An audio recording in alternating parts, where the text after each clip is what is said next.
Assalamualaikum warahmatullahi wabarakatuh. Kembali lagi bersama Timnas dari kelas 2D3 Teknik Informatika B Politeknik Elektronika Negeri Surabaya. Sebelumnya, saya akan memperkenalkan anggota dari Timnas terlebih dahulu. Yang pertama ada Praditya Nafis Muhammad, NRP 32. Yang kedua ada Nadia Ilaksmi Dewi, NRP 37. Yang ketiga ada Zazabila Sekarpuranti, NRP 38. Pada kesempatan kali ini, Timnas akan membahas bab 6 tentang materi constraint. Tujuan pembelajarannya adalah memahami definisi constraint, dapat membuat constraint, dan dapat melakukan pemeliharaan constraint. Yang pertama, akan saya bahas terlebih dahulu tentang pengertian constraint. Constraint adalah batasan atau aturan yang ada pada tabel. Constraint mencegah penghapusan data dari suatu tabel yang mempunyai keterkaitan dengan tabel yang lain. Misal terdapat keterkaitan antara tabel departemen dengan tabel pegawai, di mana pada tabel pegawai menyimpan informasi kolom nomor departemen yang juga terdapat pada tabel departemen. Jika baris dengan nomor departemen 10 akan dihapus dari tabel departemen, sedangkan terdapat data pegawai yang bekerja pada departemen tersebut, maka dengan adanya constraint antara dua tabel, penghapusan tersebut tidak bisa dilakukan. Yang selanjutnya ada sintak penulisan constraint. Seperti itu adalah contoh sintak dari penulisan constraint. Dan selanjutnya ada contoh penulisan constraint. Contohnya seperti ini, recruit table, employees, employee ID, number, first name, varchar, dan bla bla bla. Kemudian sampai job ID, varchar 2, dengan not null, constraint, EMP, ID, PK, primary key, employee ID. Kemudian yang selanjutnya ada tipe constraint.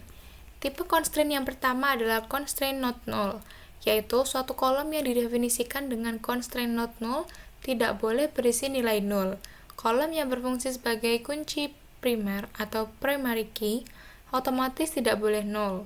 Jadi seperti ini contoh penggunaan constraint null.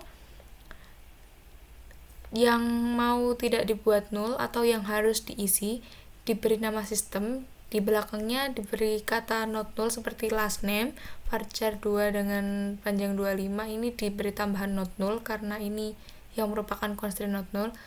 Lalu pada hire date juga diberi not null. Lalu contohnya akan menjadi seperti yang gambar di kiri ini. Jadi not null constraint yaitu tidak ada baris yang berisi nilai nol untuk kolom last name. Jadi untuk kolom last name semuanya terisi karena memang sudah di set not null, jadi tidak boleh null. Lalu pada hire date juga not null karena tadi sudah di set not null constraint. Sedangkan contohnya di sini pada departemen ID ada satu kolom yang kosong, yaitu pada yang kolom kedua dari bawah, yaitu tidak adanya not null constraint, jadi bisa terdapat baris yang berisi nol pada kolom departemen ID karena dia tidak di set not null. Selanjutnya tipe constraint yang kedua yaitu ada constraint unique. Constraint unique mendefinisikan suatu kolom menjadi bersifat unik. Ilustrasi penggunaannya seperti ini. Contoh penggunaan constraint unique ada di gambar sebelah kanan yang berwarna kuning. Ada kalau menggunakan constraint unique, pada akhir sintaknya ditambahi tulisan constraint EMP email UK unique email. Jadi ada kata-kata uniknya. Dan contoh penerapannya atau contoh hasilnya ada di gambar sebelah kiri. Yaitu pada ini, jadi udah ada tabel employees yang sudah berisi employee ID, last name, dan juga email. Kemudian ada dua tambahan yang akan dimasukkan ke dalam tabel employees. Nah, ini itu yang pertama ada Smith dengan employee ID-nya 208, last name-nya Smith, dan juga emailnya adalah jsmith. Itu diperbolehkan karena itu sifatnya unik atau di tabel employee belum ada yang sama seperti itu emailnya, karena yang dibuat sama, yang dibuat unik adalah email, jadi emailnya harus berbeda-beda. Lalu kemudian selanjutnya akan ditambahkan lagi suatu inputan dengan nama email yang sama, yaitu jsmith juga, meskipun employee ID-nya berbeda, namun emailnya sama, maka tidak diperbolehkan karena sebelumnya sudah ada jsmith dengan 200 6.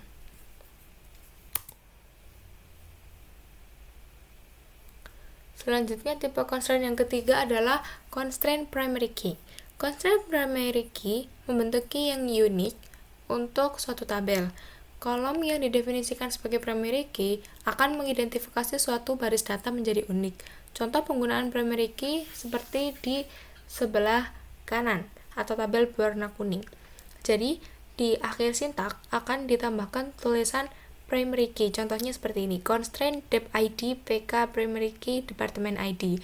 Jadi ini maksudnya departemen id di sini berfungsi sebagai primary key dalam tabel departemen. Contoh hasilnya seperti di gambar sebelah kiri. Pada gambar sebelah kiri ini ditunjuk bahwa departemen ID adalah primary key. Jika dia primary key, maka dia harus unik dan juga harus berbeda atau tidak boleh ada yang terulang karena dia merupakan yang akan digunakan untuk mengidentifikasi suatu baris data. Nah, di sini akan ditambahkan hal yang pertama ada public accounting dengan location ID 1400 namun dia tidak memiliki departemen ID. Maka public accounting ini tidak bisa ditambahkan ke tabel departemen karena dia tidak memiliki departemen ID. Padahal departemen ID itu penting dan juga merupakan primary key. Lalu yang kedua akan ditambahkan departemen name finance dengan departemen ID 50. Itu juga tidak diperbolehkan karena nilai 50 pada departemen ID sudah digunakan dengan departemen name bernama shipping. Selanjutnya tipe constraint yang keempat yaitu constraint foreign key. Foreign key constraint definisikan pada suatu kolom yang ada pada suatu tabel, di mana kolom tersebut juga dimiliki oleh tabel yang lain sebagai suatu primary key. Contoh penggunaan dari foreign key ada di sebelah kanan ini, ada contoh sintaknya yang di gambar berwarna kuning. Di sini di akhir sintak sebelum unique ditambahkan constraint emp dep fk foreign key untuk departemen ID, reference departemen ID. Jadi, maksudnya di tabel employee ini kan terdapat departemen ID. Nah, departemen ID dari tabel employee ini bersifat sebagai foreign key atau berfungsi dari foreign key, di mana dia adalah mengambil referensi dari tabel departemen dengan primary key departemen ID. Contohnya seperti gambar di sebelah kiri ini. Di gambar sebelah kiri ini terdapat dua tabel, yaitu tabel departemen yang sudah dibuat sebelumnya dan juga ada tabel employee. Nah, di tabel departemen ini, departemen ID berfungsi sebagai primary key. Kemudian departemen ID diakses oleh tabel employees dan maka departemen ID ini berfungsi menjadi foreign key. Kemudian di sini akan ditambahkan dua hal. Yang pertama akan ditambahkan last name Ford dengan departemen ID 9 ke dalam tabel employees. Itu tidak diperbolehkan karena nilai 9 tidak ada. Kemudian yang selanjutnya akan ditambahkan last name dengan nama Ford juga dengan departemen ID 50 ke dalam tabel employees. Itu diperbolehkan karena di dalam tabel employees sudah ada departemen ID dengan nomor 50. Kemudian tipe constraint yang kelima yaitu ada constraint check. Constraint check digunakan untuk mendefinisikan suatu kondisi yang harus dipenuhi oleh tiap baris dalam tabel. Contoh penggunaannya seperti berikut ini sintaknya, penulisannya. Lalu yang selanjutnya menambah constraint. Untuk menambahkan suatu constraint digunakan perintah alter table. Cara penulisannya yaitu alter table, nama table, kemudian add constraint tipe kolom. Misal ditambahkan constraint foreign key pada tabel employees yang menunjukkan bahwa data manager harus valid atau berasal dari tabel employees. Contohnya seperti ini. Penulisan sintaknya alter table employees, add constraint emp manager fk foreign key manager ID, reference employees employee ID. Selanjutnya menghapus constraint. Untuk menghapus suatu constraint juga digunakan perintah alter table dengan cara penulisan alter table drop constraint tipe kolom. Untuk menghapus constraint manager dari tabel employees, contoh sintaknya adalah seperti berikut ini. Alter table employees, drop constraint emp manager fk. Sedangkan untuk menghapus constraint primary key pada tabel departemen dan menghapus asosiasi constraint foreign key pada kolom employees.department ID digunakan sintaks seperti berikut ini. Alter table departemen, drop primary key cascade. Selanjutnya ada mengenable constraint. Untuk mengaktifkan kembali constraint, maka akan digunakan klausa enable.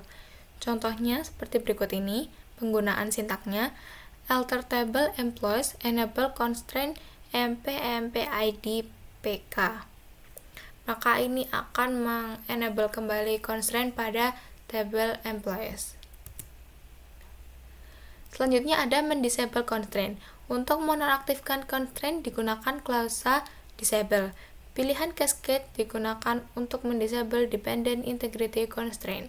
Contoh penggunaan sintaknya adalah alter table employees disable constraint emp id pk cascade. Selanjutnya ada cascading constraint. Klausa cascade constraint digunakan dengan klausa drop column. Klausa cascade constraint menghapus semua referential integrity constraint yang merefer ke primary dan unique key yang didefinisikan pada kolom yang dihapus. Ini adalah contoh penggunaannya. Seperti itu. Kemudian selanjutnya ada menampilkan constraint. Table user underscore constraint menyimpan informasi tentang constraint. Kolom tipe constraint atau constraint type dapat berisi C untuk constraint check, R untuk referential integrity atau foreign key, P untuk primary key, dan U untuk constraint unique. Seperti ini adalah contoh penulisan sintak untuk menampilkan constraint, yaitu select constraint name, constraint type, dan search condition from user constraint where table name sama dengan employees. Maka akan muncul seperti ini hasilnya. Selanjutnya ada menampilkan kolom yang berasosiasi dengan constraint. Berikut ini untuk menampilkan kolom yang berasosiasi dengan suatu nama, suatu constraint yang ada pada view user underscore cons underscore columns. Seperti ini contoh sintaknya, select constraint name, column name from user cons columns where table name sama dengan employees. Maka hasilnya akan seperti gambar di bawah ini. Sekian materi penjelasan tentang constraint. Mohon maaf apabila ada salah kata dan juga kesalahan. Terima kasih telah menyaksikan video dari Timnas. Semoga bermanfaat. Wassalamualaikum warahmatullahi wabarakatuh.